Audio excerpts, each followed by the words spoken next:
Welcome to Indai's Japanese Grammar. Grammar for today.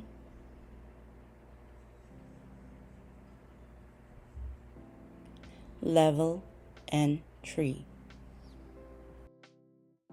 Ang last grammar po natin is wake ni wa ikanai. Wake ni wa ikanai. Hai, yasumu wake ni wa ikanai. Hai. So, ang pag-conjugate niya po ay verb ru, verb nai, verb teiru, verb saseru. Doon po i-conjugate yung wake ni wa ikanai. Pag sinabi pong wake ni wa ikanai, sa Tagalog po, hindi pwedeng blah blah blah. So, yung verb po natin dito, magiging isang dahilan. Ano po? Hay. At meron din po tayong wake ni mo ikanai. Wake ni mo ikanai. So, ang mo, dadagdagan lang po natin ng rin. So, depende rin po sa, sa pagka-construct po ng sentence, maaari pong maging silent rin. Ano po, mawala po yung rin. At maging katulad po ng wake ni wa ikanai. Hay, so, hindi rin pwedeng. Tapos yung sunod pong sentence po doon, yung verb po, ano po, verb na isang dahilan, naging dahilan. Ano po? Hay, puros mga dahilan po ang mga grammar natin today. Hay. So, ang explanation po sa grammar na ito na po. Ito po yung ginawa ko pong explanation. Ginagamit para ipahiwatig na hindi pwedeng gawin ang isang aksyon dahil sa isang dahilan. Ano po? Okay, so go po tayo sa first sentence po natin. Jodai-san, yoroshiku onegai itashimasu. Ano yan? Daiji na kaigi はい。があるから、休むわけにはいかない。そうです。ありがとうございます。大事な会議があるから、休むわけにはいかない。はい。Yung 休むわけにはいかない、hindi pwedeng. わけにはいかない、hindi pwedeng. 休む is mag-absent. So, hindi pwedeng mag-absent. 休むわけにはいかない。So, Juday-san, paano nyo po i-explain sa ating kapwang Filipino ang 大事な会議があるから、休むわけにはいかない。Mayroon akong mayroon kaming importanteng meeting. Kaya hindi pwedeng mag-absent. Pwede rin pong ganyan. Pwede pong ibaliktad po. Ano po? Arigatou gozaimasu. Hay. So, tingnan po natin word by word po. Ano po? Daiji na means importanteng. Hay. Kaigi ga. Pagpupulong. Hay. Aru. Aru means may. Kara means dahil. Hay. Yasumu, mag-absent. Wake ni wa ikanai. Hindi pwedeng. So, kapag binubuo po ang mga salitang ito, magiging hindi pwedeng mag-absent dahil may importanteng pagpupulong. Hay!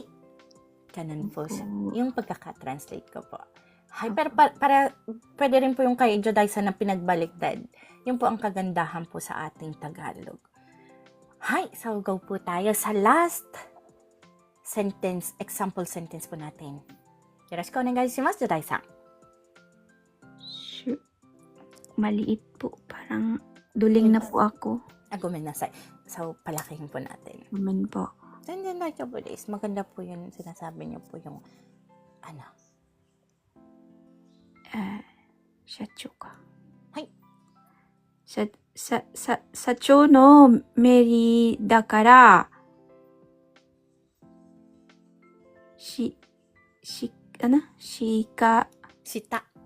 shita ga wanai wake ni wa ikanai. Hay. Tongue twist po tayo. 従わない。従わない。従わない。はい。わけにはいかない。従わない。わけはいかない。あ、わわけけがわ。には。わけにはいかない。そうです、そうです、そうです。従わないわけにはいかない。はい。Wag po kayo guys mag-alala. Ako rin po, bulol-bulol din po ako. Hay, yung Japanese po, nag-tongue twist po talaga ako para matuto po ako magsalita ng Mahirap talaga. Ang totoo guys, akala nyo po, simula po, magaling po ako magbasa. Hindi po bulol po si Inday.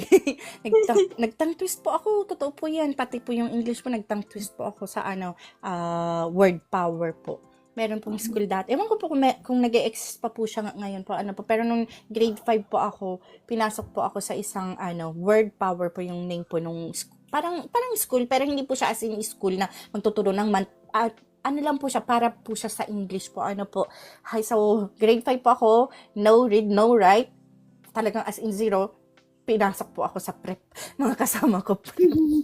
Hunto tayo, nag-ano po kami dyan ng Peter Piper, pick up some paper, blah, blah, blah, binibidyo po yun, mapapanood nyo po yung sarili nyo, nagtatangkis. Totoo po yan. Hi. Ang hirap, no? Parang mag-twist talaga yung tongue.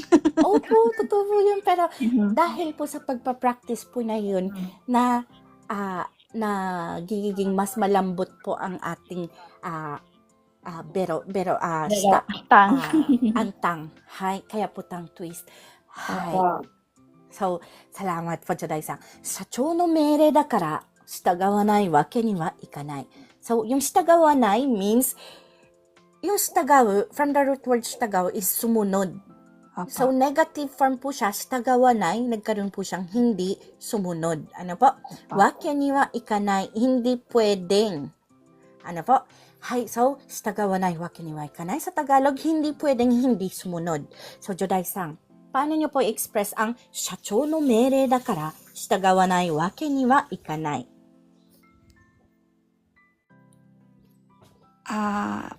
Yan ang utos ng nakakataas, kaya hindi pwedeng hindi susunod.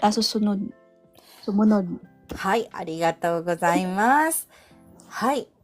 Pwede rin pong ipagbaliktad po. Ano po? Hay. Pero si Inday, ganito yung pagkakatranslate. So, tingnan po natin word by word po. Ano po? 社長の ng presidente ng kumpanya. 社長 is presidente ng kumpanya. No is ng. Hay, 命令. 命令 is utos. 命令ね. 命令. Hay, だから. Dahil. O kaya, kaya, pwede rin pong maging kaya. Ano po? Hay. De, 従わないわけにはいかない. Yung kanina pong in-explain ko po, hindi pwedeng hindi sumunod. Kaya, pag pinagsama-sama po ang salitang ito, magiging hindi pwedeng hindi sumunod. Dahil utos ng presidente ng kumpanya. Hay, 社長の命令だから従わないわけにはいかない.